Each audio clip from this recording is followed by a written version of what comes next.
Solbakken. No, io quando ho visto entrare Ostergaard onestamente è proprio umiliazione.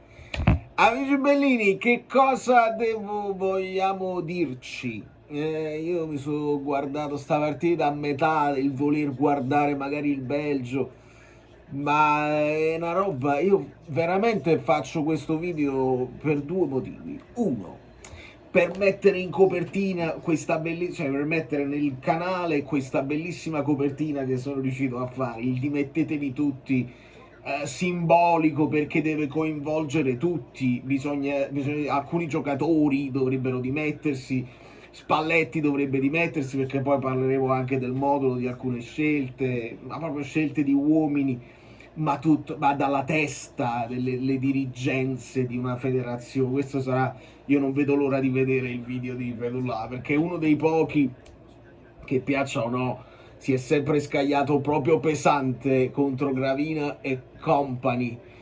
La Norvegia ha una media, un'altezza media, questo è il primo motivo, lasciate il like, questo è il secondo motivo. Il terzo motivo è per chiedere a voi, mi è venuto un dubbio amletico, ma chi sono gli ultra dell'Italia? Cioè come ci si organizza? Perché ho visto gente che insomma cercava di fare un po' di applausi, un po' di contestazione, ho letto Brescia, ma per esempio se uno è tifoso dell'Italia da Cagliari, come si mettono d'accordo, si incontrano, dicono le stesse, che dialetto parlano?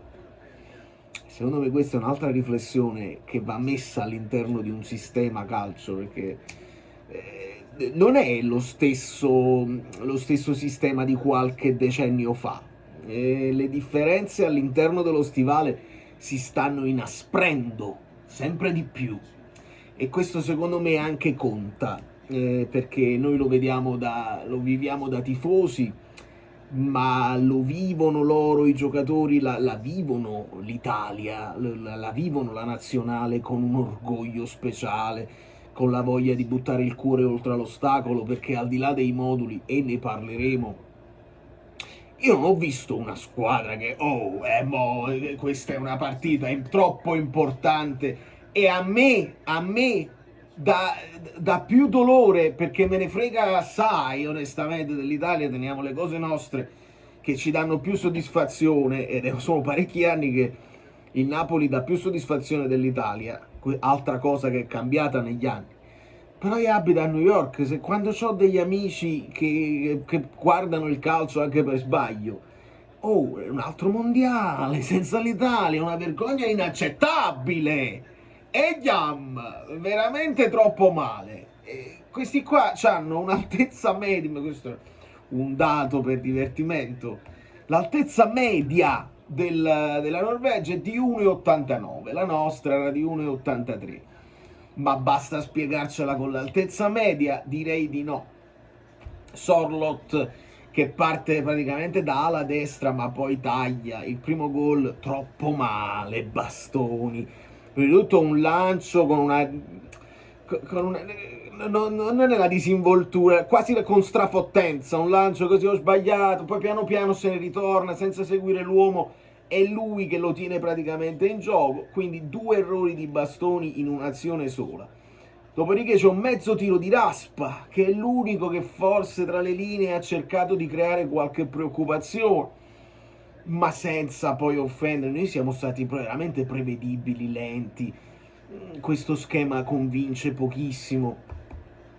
Arriva il gol di Nusa, che invece mi sembra un talento, Vindan questo qua, questo è del 2000, cioè 2005, 20 anni dell'Ipsia, fortissimo, inarrestabile, veloce, svelto, con personalità, tocca il pallone, se ne va, se ne scappa. Questo sto notando, che a livello mondiale stanno uscendo parecchi giocatori nuovi, giovani, con personalità, con spunto tecnico, con dribbling, cosa che in Italia, se io devo cercare, devo pensare chi è il nostro numero 10, chi è il nostro giocatore di grande personalità tipo Odegaard che loro hanno, Barella, perché forse abbiamo dato negli anni sempre più importanza a giocatori di impatto fisico che non è detto che poi, perché questi qua sì sono grossi, ma hanno anche una qualità non indifferente. Ma non è nemmeno l'avversario, perché poi vabbè, Di Lorenzo, Nusa, mettiamoci dentro anche Di Lorenzo, ma non è colpa sua, perché io credo di averlo detto più volte, e quando si parla 3-5-2, 3-5-2, Di Lorenzo Braccetto fa fatica, fa una fatica bestiale.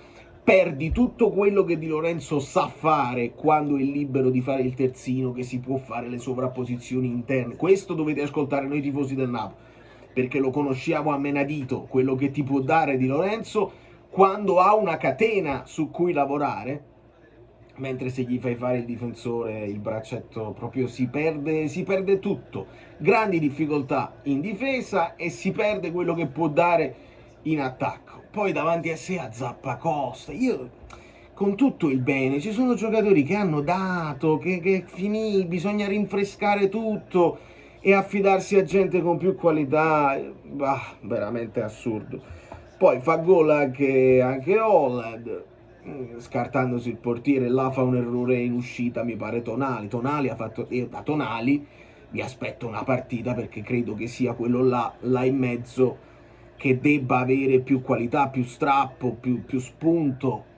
Partitaccia credo anche di Tonali. Poi arriva anche un palo di Berghe, calcio di punizione, smistato da Odegaard, prende un palo interno tremendo.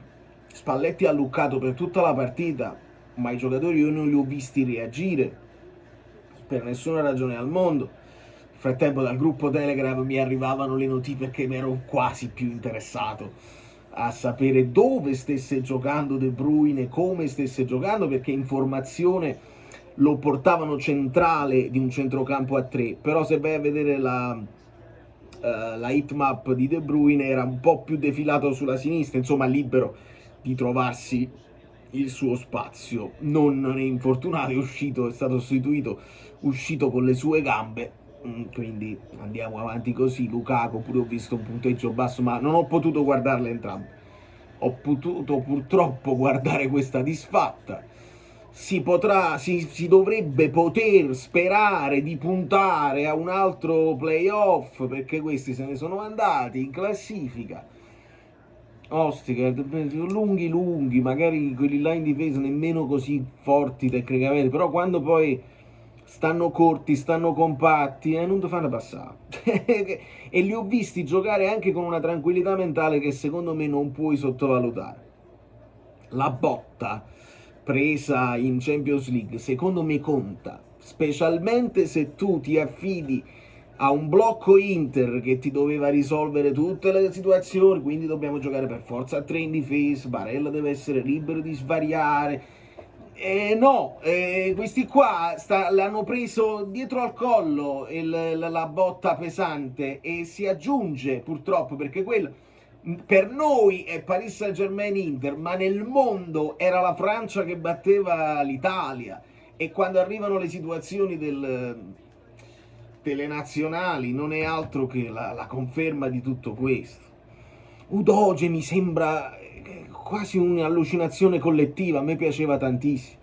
Reteghi, il capocannoniere del nostro campionato, forse perché Gasperini lo mette in condizione di fare tutti quei gol. Non è un caso che in sede di fantacalcio si dice sempre: ti prendi la punta di Gasperini, qualsiasi essa sia, perché ti mette in condizione. Teniamo presente quello là con la Roma, la punta della Roma, perché potrebbe riprendersi, potrebbe fare un exploit con Gasperini. E non saprei Spalletta, aspetta, fammi sentire. Sta incazzatissimo. Messo in difficoltà E poi è stato tutto più difficile. Ma non c'è stata reazione. Il primo tiro in porta reazione di Lucca nel corso del Lucca. Dopo il 2-0 loro si sono ripiegati, aspettavano venire a metà campo e gli spazi era difficile trovarli, e soprattutto poi la mancanza di giocatori che fanno l'uno contro uno, che saltano l'avversario in circostanze simili, fanno la differenza. Allora, vedi che la mancanza dell'1 contro 1 è proprio il problema che c'ha l'Inter. questo cammino. Non è da sottovalutare sta cosa. Anche tecniche per andare avanti, può mettere in discussione il progetto il progetto non ha capito. Dove troverà la forza di Coppola, insomma, così, non è stato nemmeno il peggiore dei nostri. Onestamente, Rovella, Maluccio, Dario Fo, Maluccio, là serve più sveltezza, forse col senno di poi è facile, meglio Ricci, ma non mi ha convinto niente, onestamente. Non fa niente Spalletti, forse è il caso che ti arricetti pure tu, che vichiate la ribretta, tutto deve partire da Gravina, perché comunque bisogna fare una riflessione più profonda, e ogni volta che l'Italia fallisce qualcosa si fanno le riflessioni profonde sui giocatori, sul fatto che non c'è talento, sul fatto che non si punta sugli italiani, sul fatto che se tu vai a chiedere un italiano te lo fanno pagare troppo, e poi sappiamo le schifezze dei procuratori. Non ne abbiamo parlato a fondo, ma dovremmo parlarne di più. Sono stato un po' scosso da quella roba che è uscita riguardante anche Salvatore Bagni. Noi non ne abbiamo parlato, ma non possiamo fare finta di niente, e quello è solamente uno di chissà quanti esempi. Quindi serve una riflessione generale. Io non posso accettare che l'Italia non sta ai mondiali un'altra volta, e che diamine, io sto all'estero e devo avere la soddisfazione di poter dire, perché quando poi le soddisfazioni esistono dovevamo poterci gratificare, invece dovremmo guardarci il mondiale per club per avere qualche sfizio qui in America. Ma che vergogna, che delusione. Da New York, quindi, chi non lo sapesse, perché magari qualcuno si è visto questo video che non è assolutamente né uno della community né un tifoso del Napoli, è capitato questo video, lasciate un like, che vi devo dire, qua noi chiudiamo tutto e pensiamo che forse Osimhen si sta sbloccando qualcosa, ma questi sono fatti nostri, ci aggiorniamo domani.